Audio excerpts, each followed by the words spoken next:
Imagine a political platform that doesn't just want to, tweak the tax code or pass some new zoning law or maybe adjust a marginal interest rate. Right, just the usual stuff. Exactly, the usual stuff. Imagine a platform that wants to fundamentally rewrite the United States Constitution. Like, completely dismantle American capitalism and entirely end the global military dominance of the U.S. It sounds like a lot. It's a massive undertaking. But Yeah. you don't actually have to imagine it because, well, the blueprint for that exact platform is sitting right in front of us today. So, welcome to another deep dive. Today, we're looking at a stack of sources that outline what might literally be the most ambitious structural overhaul of American society proposed by any modern political organization. Yeah, it really is. And at the center of this is the official 2025-2026 program document. This was released by the Democratic Socialists of America. Right, commonly known as the DSA. Yes, the DSA. And, the document is titled, Workers Deserve More. And what makes this text so compelling, at least to me, is that it serves this dual purpose. Like, on one level, sure, it's a highly detailed policy manifesto, but on another level, it's a piece of cultural and visual rhetoric. Oh, absolutely. The art in this thing. It's filled with this incredibly striking, really highly stylized artwork. And we definitely need to examine that, because those visuals communicate their ideology, honestly, just as loudly as the text itself. They really do. And alongside that massive central program document, we brought in two very short, but I think very revealing cultural barometers, basically to help us understand how this movement is perceived from the outside, Which is just as important. Right. So the first is a news headline from The Guardian, which reads, quote, Democratic Socialists are winning in U.S. cities with message of getting stuff done. And then the second is a title from a Reddit post that's kind of predicting their national trajectory. I love the Reddit one. Yeah, it's bold. It reads, FWI, future what if? The DSA will take over the Democratic Party the same way Maggie A took over the GOP in 2026 and 2028. So the contrast there is wild, and it really sets up our entire analysis today. Because, we have this internal blueprint demanding a literal socialist overhaul of the globe, and then a mainstream media perspective that's focusing on, hyper-local pragmatism. Potholes and bike lanes. Exactly. And then you throw in an internet theory predicting a hostile national takeover of a major political party. Synthesizing those three distinct perspectives is going to require us looking really closely at both their stated ideology and their actual operational strategy. Which is our mission today. We want to understand what the modern American socialist movement is actually aiming for in 2025 and 2026, straight from their own core document. But before we get into the weeds, I need to lay down a crucial baseline for how we're approaching this deep dive. Good call. This deep dive is an impartial, entirely objective exploration of the source material. We are dealing with really highly charged political content today. It touches on massive domestic policy shifts, international conflicts, the very structure of American democracy. Pretty much everything. Everything. So we are not here to endorse these viewpoints. And we are not here to condemn them either. We're not taking a left-wing stance, a right-wing stance, a centrist stance. Our only job today is to act as your guides, to help you understand the exact mechanics of the blueprint this organization has laid out on paper. Right. Because knowledge is really most valuable when we can step back and analyze it structurally. Our goal is to spot the patterns in their rhetoric and explain the underlying economic or social logic of their arguments. Even if you completely disagree with that logic. Exactly, regardless of whether one agrees with it or not. When a text calls for sweeping foundational changes to society, the most important question we can ask is just, how do they believe this will actually work? So let's start where they start. Every political movement has to begin by diagnosing the problem before they can prescribe a cure, right? And the DSA's diagnosis of the current American reality in their preamble is, well, it's incredibly stark. Very bleak. Yeah, they frame the current moment in the aftermath of what they call a second Trump victory, which they describe as catastrophic for the international working class. But, and this is key, they don't just point the finger at the political right. No, not at all. Their diagnosis is that working people are essentially trapped in a failed political duopoly. Right. The text basically argues that voters are forced into this false choice between what they call far-right Republicans and corporate Democrats. Corporate Democrats. Yeah. In both scenarios, according to the DSA's framework, the working class loses. The politicians just remain controlled by elite corporate donors rather than the actual ordinary people who elected them. They explicitly state that relying on the Democratic Party to defeat Republicans is a strategy that is simply, quote, not working. And I want to pause on that framing of the Democratic Party for a second, because I think it might really surprise some of you listening. In mainstream American media, the Democratic Party is generally framed as the left. Right, the left wing. Yeah. But this text explicitly characterizes the Democratic Party as a center-right organization. So for a listener who might be, scratching their head at that label, how does the DSA arrive at the conclusion that the Democrats are center-right? So it requires zooming out. You have to move away from a purely domestic American political spectrum and look at a global structural spectrum. Okay, walk me through that. Sure. In a purely U.S. context, Democrats are to the left of Republicans on things like social issues and taxation. We all know that. Yeah. But from a strict socialist perspective, a true left party is one that seeks to dismantle capitalism and transfer the ownership of the economy directly to the workers. Wow. So because the Democratic Party fundamentally supports a capitalist economic system, and they rely heavily on corporate and billionaire donors to fund their campaigns, and they support the current global economic order, the DSA views them as an institution designed to protect capital. I see. On a global ideological spectrum, supporting capitalism and corporate power places an entity on the right. Therefore, a party that might, support some social safety nets but ultimately protects capitalist structures, that gets categorized as center-right. That structural definition really clarifies their hostility, I think. They aren't viewing the Democratic Party as this well-meaning ally that just needs a little nudge.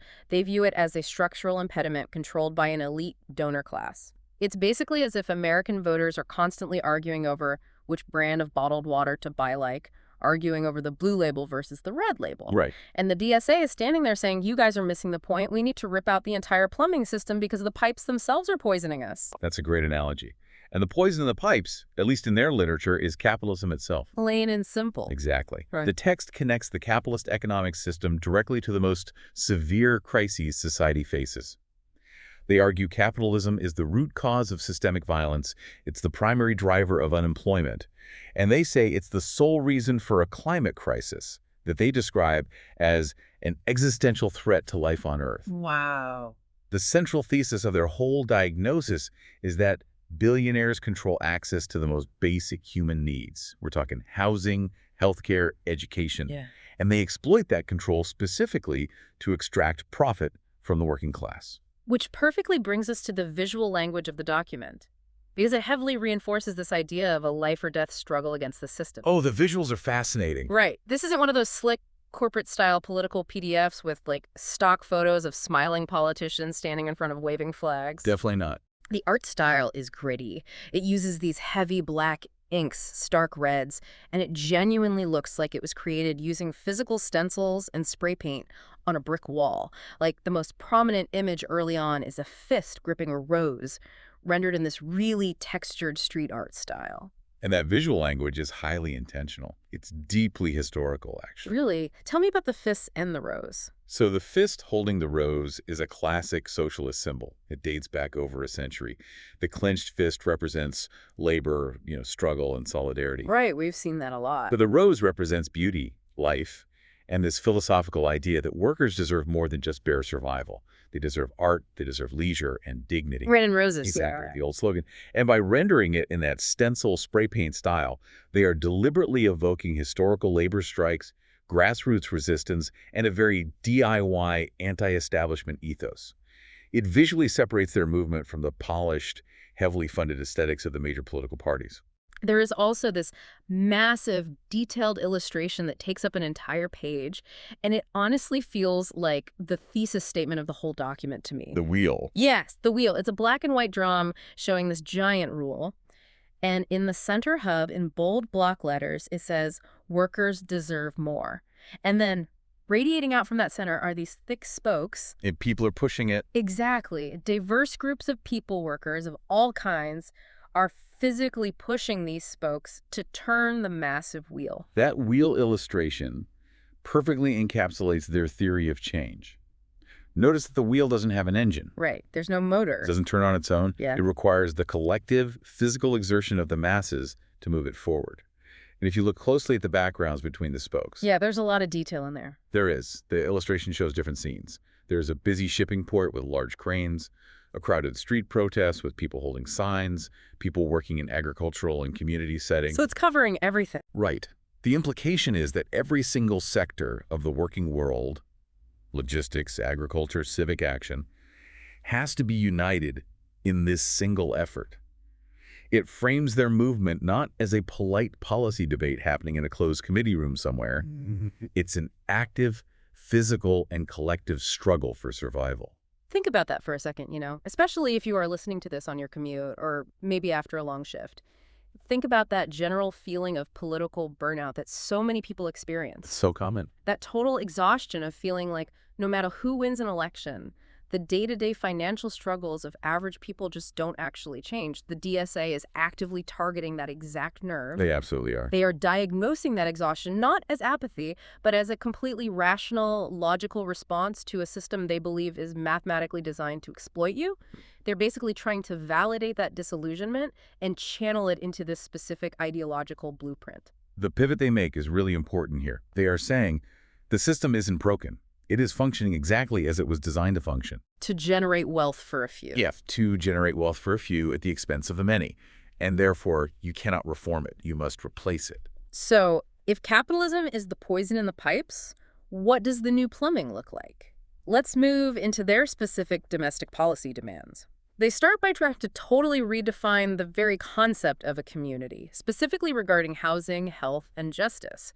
And I gotta say, the demands here are sweeping. Sweeping is the word for it. They start with healthcare, demanding Medicare for all.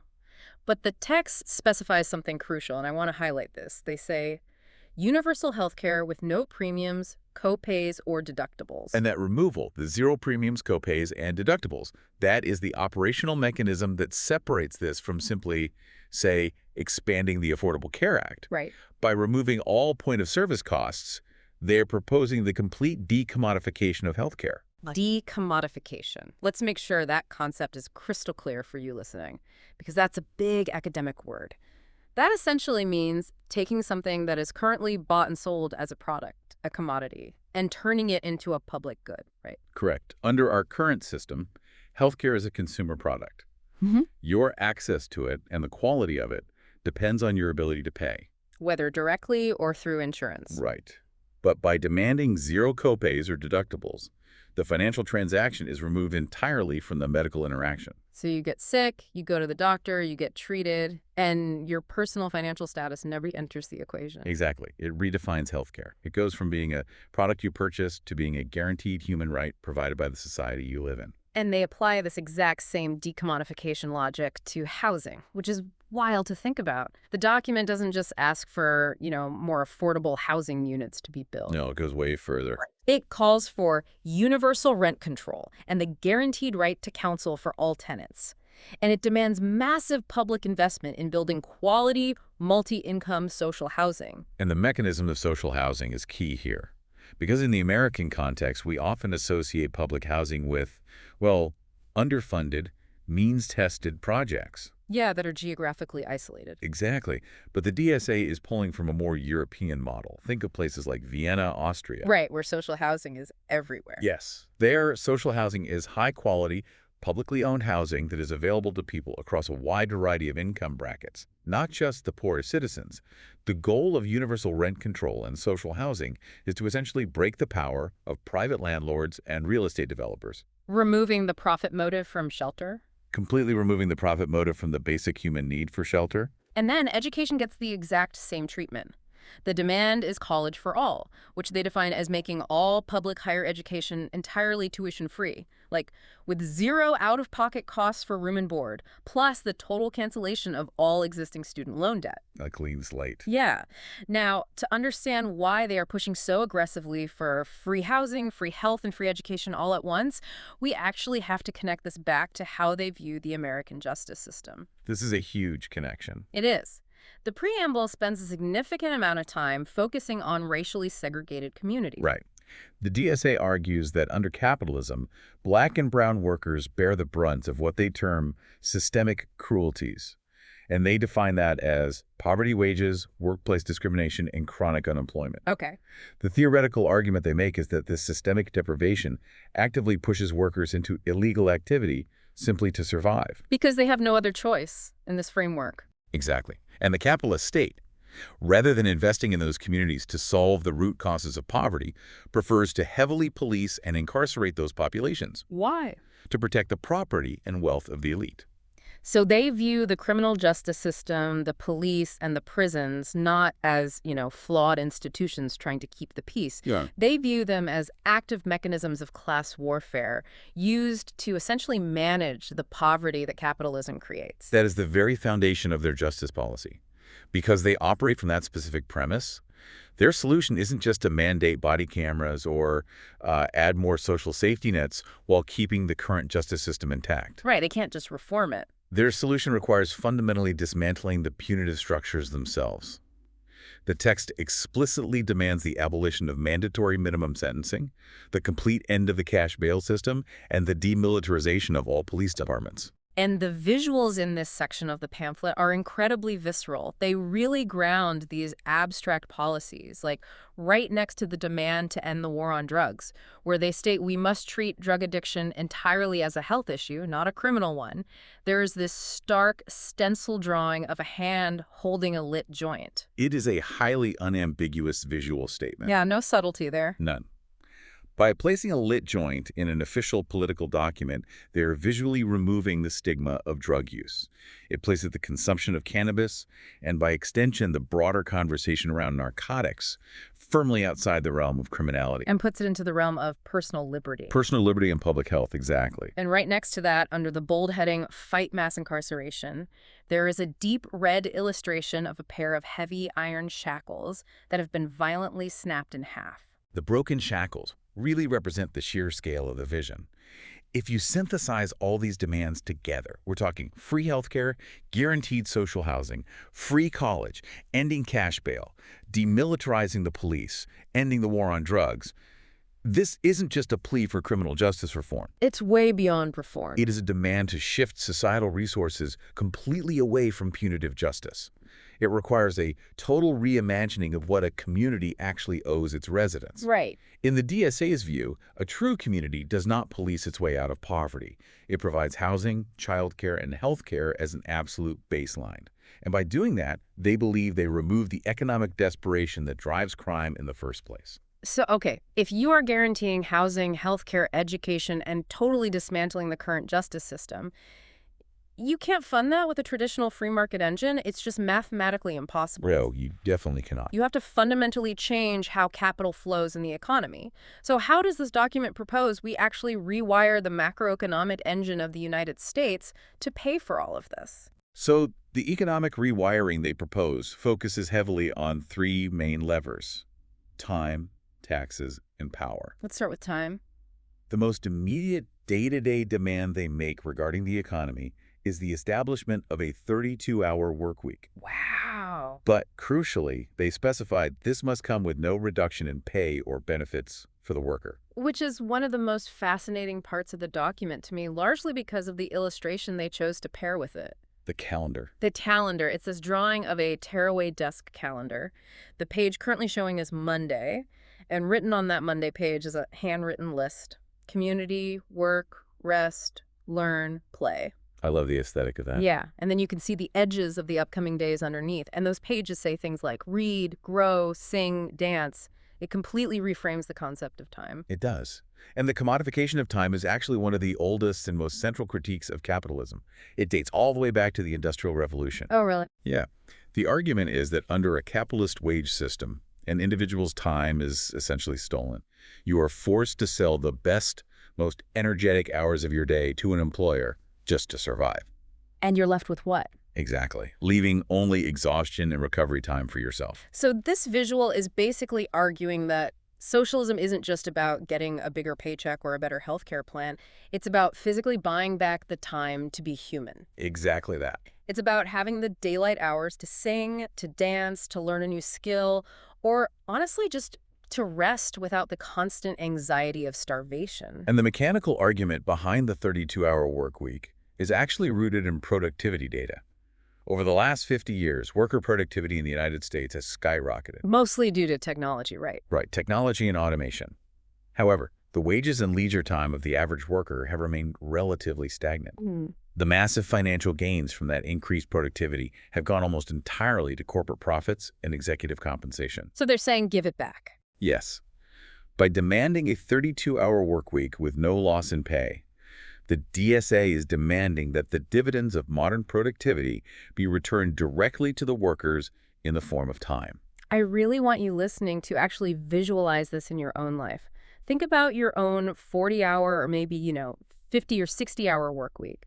How would the entire texture of your daily life change if your basic needs, your rent, your doctor visits were guaranteed, and your required work week was legally cut by an entire day, but your take-home pay remained exactly the same? It's hard to even picture. It is a staggering thought experiment. But of course, to fund a staggering thought experiment, you need staggering amounts of capital. So, moving to the second lever, how do they mechanically propose extracting the wealth needed to fund this new society? Through a radically aggressive restructuring of the tax The code. taxes. Right. The program calls for massive tax increases on the highest earners, on for-profit corporations, and on large inheritances. But they also demand the establishment of a direct wealth tax for the wealthiest individuals. And a wealth tax is different from an income tax. Very different.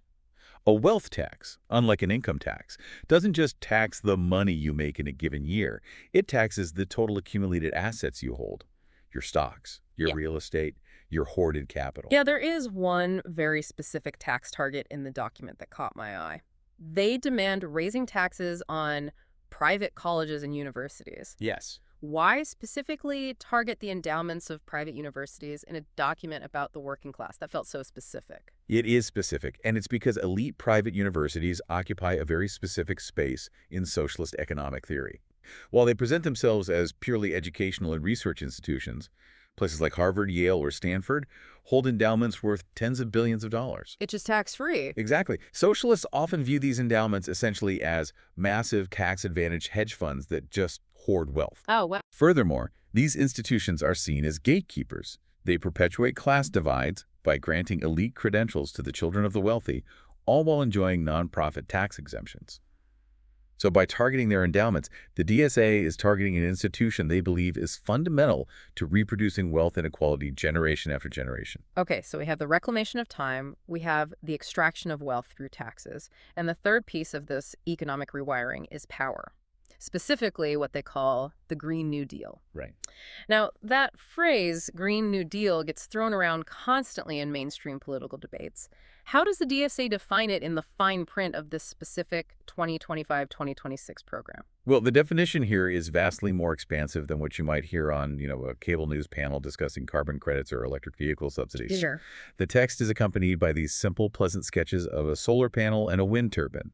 And a casual reader looks at that and thinks, okay, environmentalism, reducing carbon, building more solar farms. Right, switching the grid to renewables, subsidizing Tesla. Exactly what they do not want. Wait, really? Yes.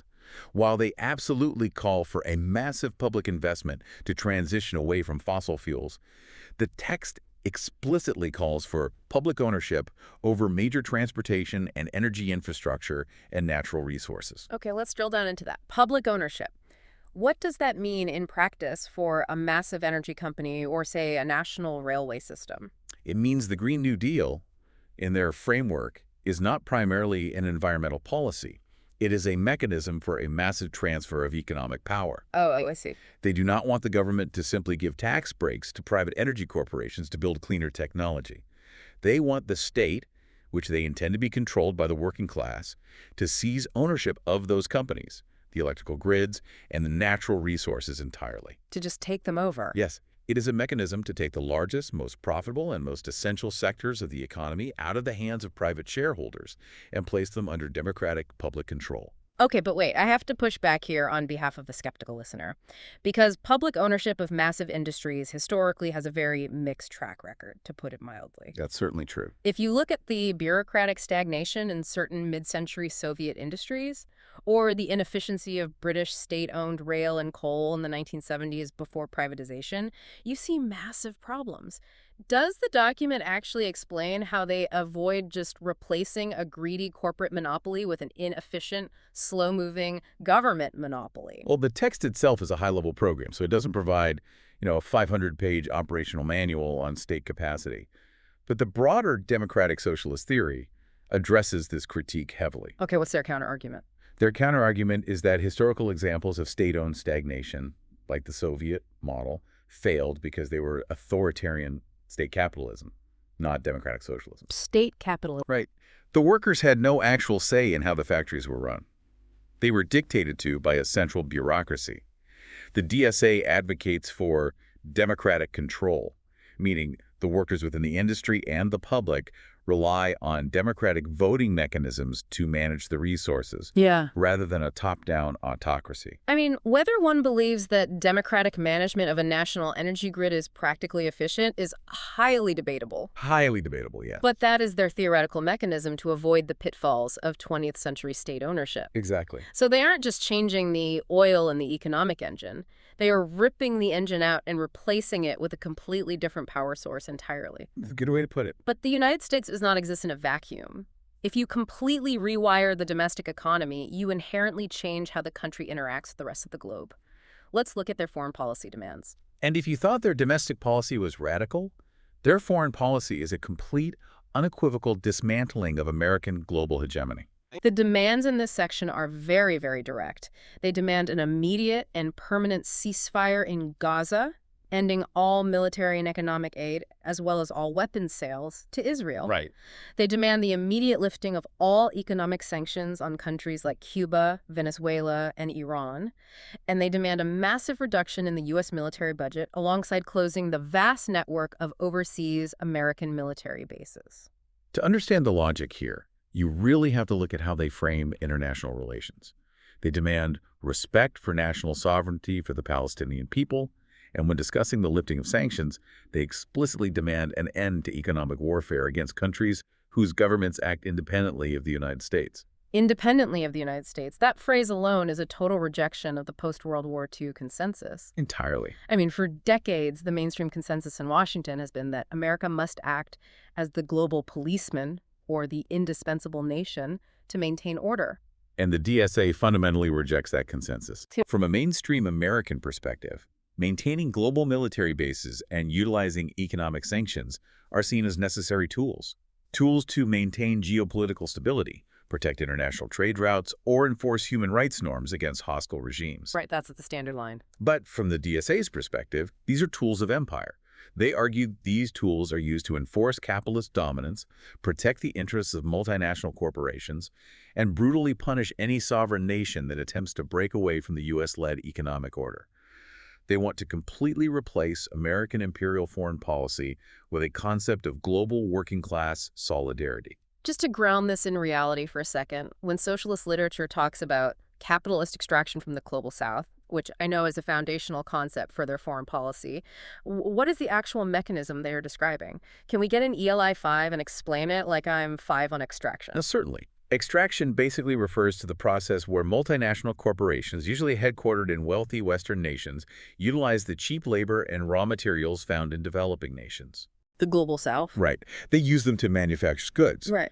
But the vast majority of the profits generated from selling those goods do not stay in the developing nation to build their infrastructure. The profits are extracted and sent back to Wall Street or London to enrich shareholders. Ah, I see. The DSA argues that the U.S. military and diplomatic apparatus exists primarily to protect this extractive arrangement. And the visual elements in the foreign policy section really support this pivot toward international solidarity. There's a sketch of a dove carrying an olive branch, a classic universal symbol of peace. But right next to it, there is a very specific culturally loaded visual, a drawing of a slice of watermelon resting in a net. The watermelon has become a widely recognized, deeply historical symbol of Palestinian solidarity. Because of the colors. Yes. It utilizes the exact colors of the Palestinian flag, red, black, white, and green. By drawing it into the very fabric of their primary policy document, the DSA is signaling that international solidarity, and specifically solidarity with Palestine, is not a peripheral or secondary issue for them. It is absolutely central to their definition of a working-class foreign policy. I see how all the pieces of their foreign policy fit together philosophically, but when you combine their foreign policy with their domestic policy, I see a massive structural paradox. Oh, I know where you're going with this. Let's look at their policy on immigration. The text explicitly calls for freedom of movement. They want to allow workers to freely migrate between countries without restrictive controls. They want to entirely demilitarize the U.S. border, end all deportations, grant immediate amnesty, and provide full access to jobs, labor rights, and social services to all immigrants. That is their stated immigration policy, yes. Right. Total freedom of movement. So here is my structural question. We just discussed how they want to guarantee extremely high wages, a 32-hour work week, universal free healthcare, and free, high-quality social housing domestically in the United States. Right. If you establish that domestic utopia, but you simultaneously open the borders globally to anyone who wants to come in, how does the DSA envision managing that transition? Like, how do you prevent the domestic social safety net from being immediately overwhelmed by global demand? That is the exact structural paradox that critics of democratic socialism point to immediately. Yeah, I'm sure. And to understand the DSA's theoretical answer, you have to fundamentally shift your perspective. Yeah. You have to move from a nationalist framework to a socialist framework. Okay, what does that mean in practice? In a nationalist framework, the primary unit of concern is the citizen of a specific country. From the DSA's perspective, the primary unit of concern is the working class, and the working class does not have a nationality. It is inherently international. Meaning, a factory worker in Mexico or a farmer in Vietnam is considered part of the exact same political class as a barista in Ohio. Exactly. The DSA's argument is that the system only gets overwhelmed by immigration if you maintain a capitalist global framework, a framework where resources are hoarded in the West and distributed unequally based on artificial borders designed specifically to protect that hoarded capital. Okay. In a fully realized global socialist framework, the United States stops extracting wealth from the global South through economic warfare, sanctions, and military dominance. Ah, I see the logic path now. The argument is that if the U.S. stops destabilizing developing countries with sanctions and stops allowing multinational corporations to extract their wealth, the people in those countries won't be living in the crushing poverty that forces them to flee their homes in the first place. That is the theoretical mechanism. They envision a global economic leveling. If global resources are shared equitably and imperialist exploitation ends, the desperate economic need for mass migration diminishes significantly. People just stay home. Right. People generally prefer to stay in their home communities if those communities are safe and economically viable. In this vision, the border becomes a point of free, voluntary transit rather than a militarized barricade built to keep the global poor away from hoarded Western wealth. Wow. Now, whether that massive, synchronized global transition can be managed practically in the real world without causing a short-term collapse of domestic systems, that is a matter of intense, fierce debate.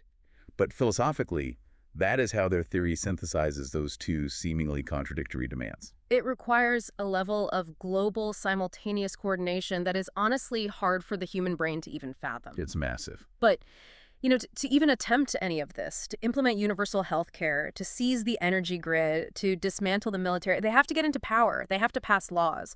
And the DSA clearly does not believe the current rules of American government will allow them to achieve these goals. Well, they don't. Which brings us to the most structural, explicitly constitutional part of their program, the mechanics of democracy itself. This is where the document moves from demanding policy outcomes to demanding a total rewrite of the rules of the game. Yeah, the literal rules. The DSA demands an extension of full voting rights to non-citizens and incarcerated people. They want statehood for Washington, D.C. They want to completely abolish the Electoral College and replace it with a national popular vote.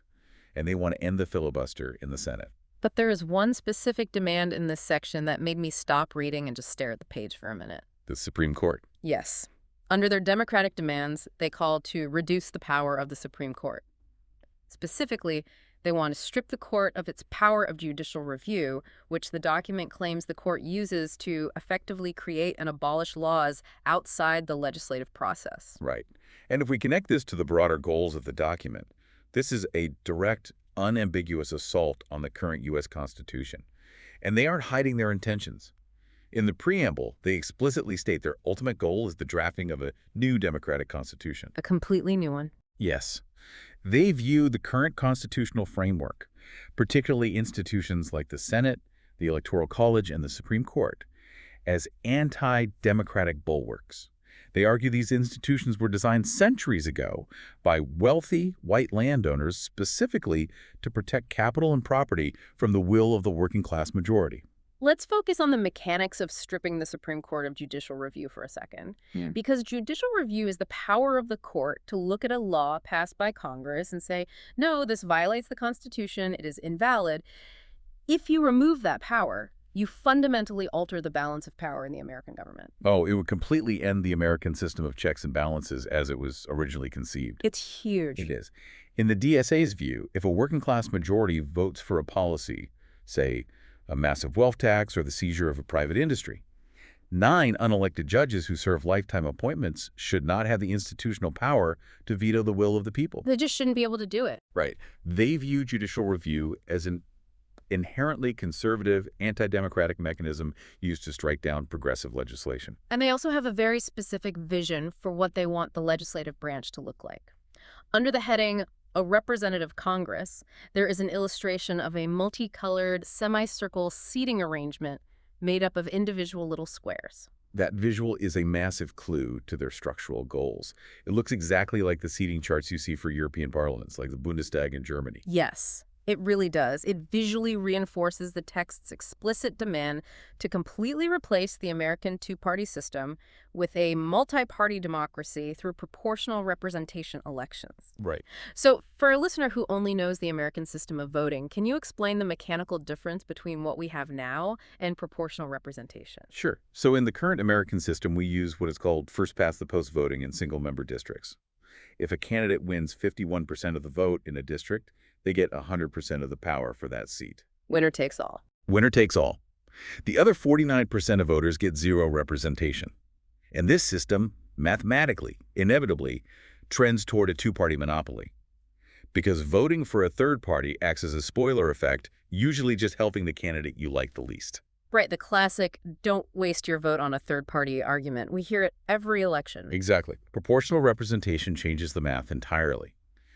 Under proportional representation, if a socialist party wins 15% of the national vote, they are granted exactly 15% of the seats in the legislature. Oh, wow. If a Green Party wins 10%, they get 10% of the seats.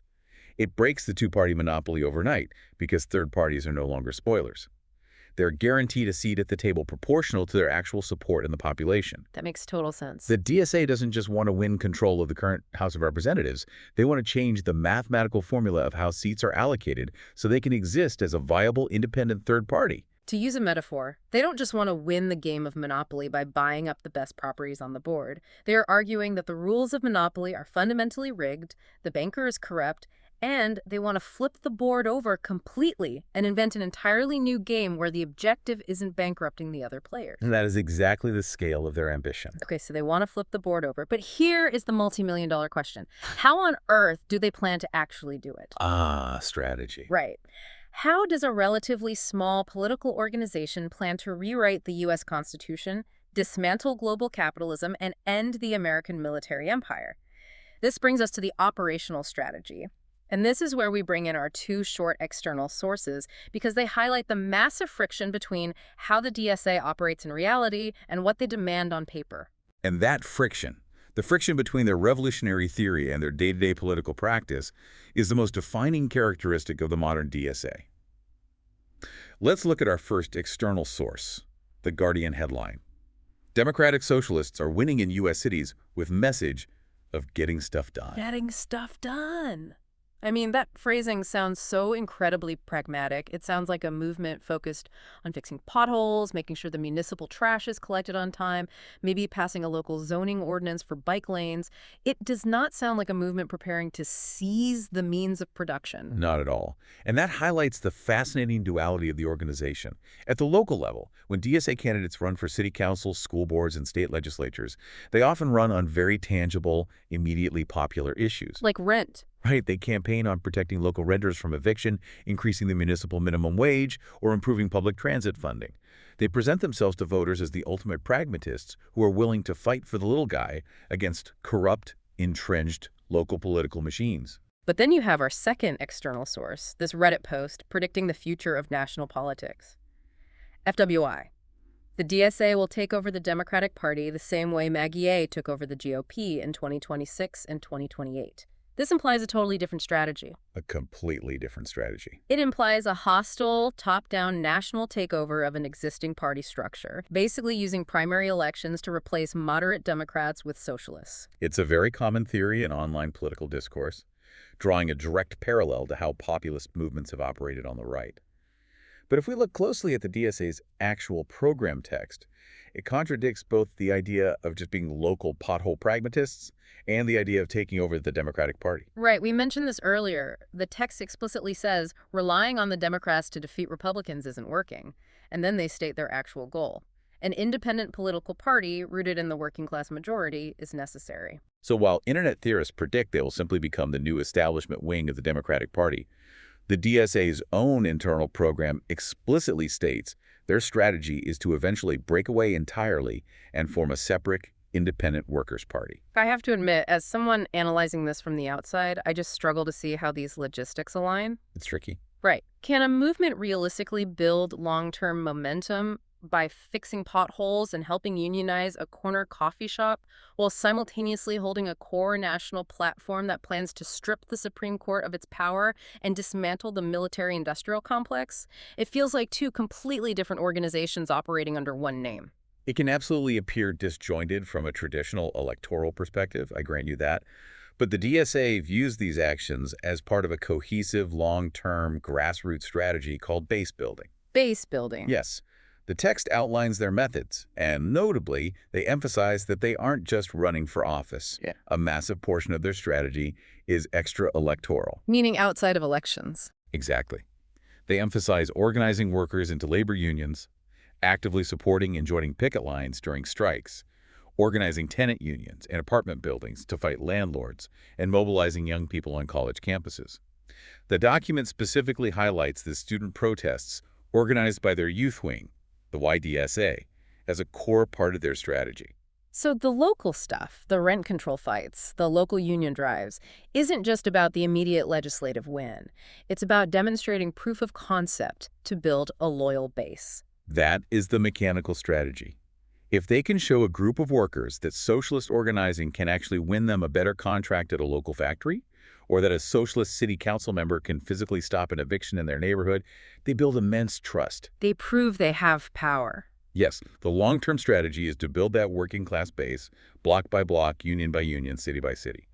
The theory is that eventually that organized base will become powerful enough and large enough that they no longer need to rely on the Democratic Party's ballot line. They just leave. Once they hit that critical mass, they launch out on their own as an independent party with the sheer numerical power to pursue the massive constitutional changes we've discussed today. Well, let's take a breath and recap the incredible journey we've just been on, because it is a massive amount of ideological ground to cover. We started by examining their diagnosis of American capitalism. They view it as a fundamentally broken, violent system that traps workers and relies on a center-right Democratic Party to protect elite donors. And from that diagnosis, we explored a blueprint that seeks to redefine basically everything.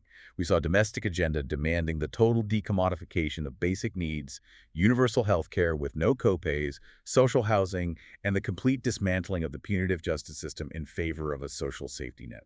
We explored an economic vision that demands the reclamation of human time through a 32-hour work week, the extraction of hoarded wealth through really aggressive taxes, and a Green New Deal that acts as a mechanism for the public seizure of major industries. We looked at a foreign policy that completely rejects American empire, calling for an end to military dominance, the lifting of economic sanctions, and the embrace of an international, borderless working class. And finally, we saw a demand for a brand new democratic constitution, aiming to wipe away the Supreme Court's power of judicial review, abolish the Electoral College, and institute proportional representation to destroy the two-party system entirely. The overarching takeaway from this stack of sources is that the DSA's 2025-2026 program is not merely a laundry list of progressive policy tweaks. It is a comprehensive, deeply interconnected, and radical blueprint for replacing American capitalism with a working-class democracy. Every policy is a gear connected to another gear. You can't have the open borders without the socialist economic leveling. You can't have the decommodified healthcare without the wealth taxes. And you can't pass any of it without rewriting the Constitution. Whether the public views them as hyperlocal pragmatists fixing potholes or radical revolutionaries planning to flip the board over, their stated goals are clear, their theoretical mechanisms are defined, and their organizing strategy is happening right now in cities and on campuses across the country.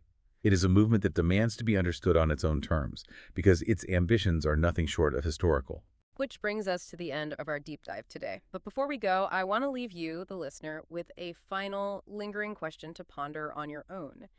We spent this entire time talking about a constitution and an economy designed explicitly, as the text says over and over, by and for the working class. So what happens to the concept of citizenship for those who fall outside that specific class definition?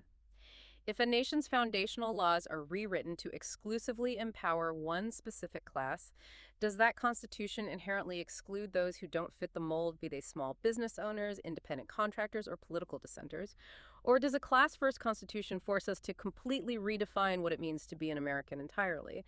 It's a profound structural question to mull over as you watch these political dynamics play out in your own city over the next few years.